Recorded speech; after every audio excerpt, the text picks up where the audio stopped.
Sabi niya kanina, no guts, no glory daw. So, yun na. Narinig nyo yan, ha? Kailangan ng guts. No guts, no glory. Na lagi talaga paulit-ulit ay ang aking pagpapasalamat. Siyempre, nagpapasalamat ako sa inyo, no? Dahil sa pagpapakita ninyo ng suporta kay dating Pangulong Rodrigo Duterte. Actually, nagtanong din siya kanina. Sabi niya, may tao pa ba sa labas nag-aantay? Sabi ko, oo, meron. And yung isa, nakasama namin sa bus. Tiga Mahaplag, Leyte, si ma'am. Kinakwento ko sa kanya. And napangiti siya. Tapos, yun, pasalamat kami sa nagdadasal. Nagpapasalamat kami. Sobrang dami nun. Kamakailan lang nakatanggap ako ng perpetual mass card para kay dating Pangulong Rodrigo Duterte. So may bumili ng ganun para sa kanya. At yung nandyan pa rin yung taong bayan, patuloy yung kanilang suporta at pagtitiwala kahit na sobrang dami din yung nung paninira. Opinion ko as a lawyer, kasi I think na-acquire yung property during sa live-in nila ni Hanilet and ni PRD. And so it is, ang status nun is co-ownership. Kaya niya siguro niya ibenta yung kanyang share pero hindi niya pwedeng maibenta yung kay PRD. And depende na rin yon sa mapapag-usapan nila dalawa, ni Hanilet at ni President Duterte kung anong gagawin nila sa bahay. As a lawyer yun, no? As a daughter, iniisip ko lang kung saan natitira si Pangulong Duterte kung ibenta nila, kung uuwi siya ng Davao City. So, yun ang isa sa mga concerns namin. Pero mag-stay daw siya sa kay Ma'am Elizabeth. That's what Congressman Pearl said. Oo, may nabanggit si Mama na na ganyan, na pwede namang doon sa bahay niya.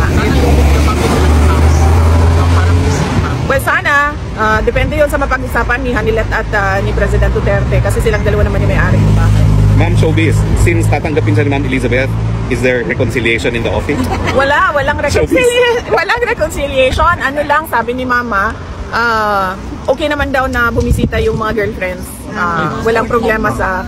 Grabe, no? Kaya niyo ba yun, Ma'am? Kaya yun, Ma'am? Ma'am, meron bang... Wala na sigurong parang friendship yung kanila. Parang sport. Ano, Ma'am? Sport ang tawag dyan. Ay, malay natin, baka Ma'am niya, kasalan of the century paglabas si Tatay Digong. Mas maganda. Well, hindi ko na rin i-advise na magpakasal sila at Ikaw, flower girl, Ma'am.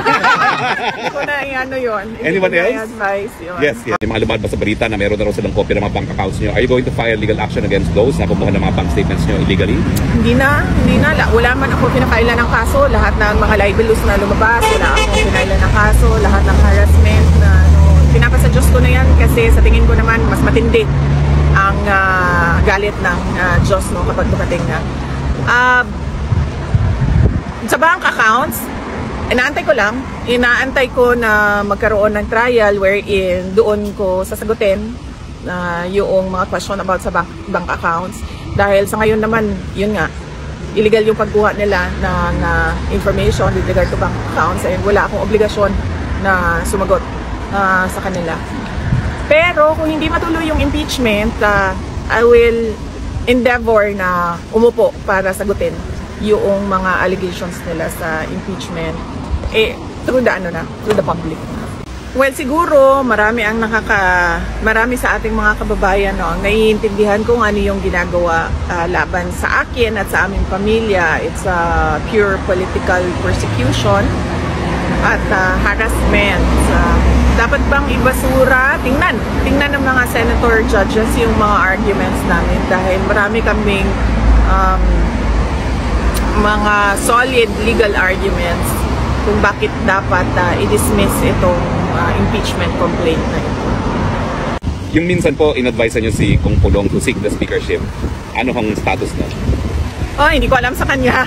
Hindi ko alam sa kanya kung seryosohin niya yung suggestion ko.